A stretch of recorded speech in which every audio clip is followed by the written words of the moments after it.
Hello guys, അപ്പം എല്ലാവർക്കും ഒരു ഗുഡ് ആഫ്റ്റർനൂൺ. ഇന്ന് പറയാനുള്ളത് ഫുള്ള് കുഴപ്പമാണ് ഗൈസ്. എന്താണെന്ന് വെച്ചാൽ മീറ്റർ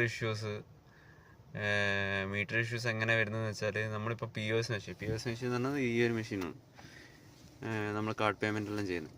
ഈ ഒരു മെഷീനിൽ ഇത് മറ്റേ നമ്മളെ സെഡിൻ്റെ ഇത് മീറ്റർ.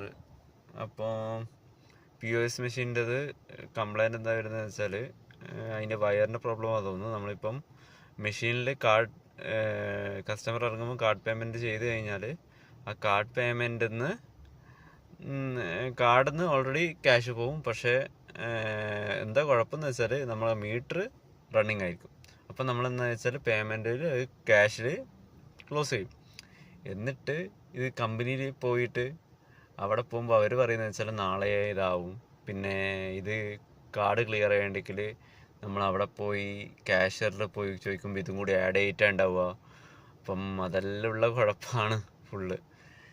അപ്പം ഒന്നുമില്ല, ഇപ്പം എന്താ വെച്ചാൽ full day to day close ചെയ്യേണ്ട വരുന്നില്ല.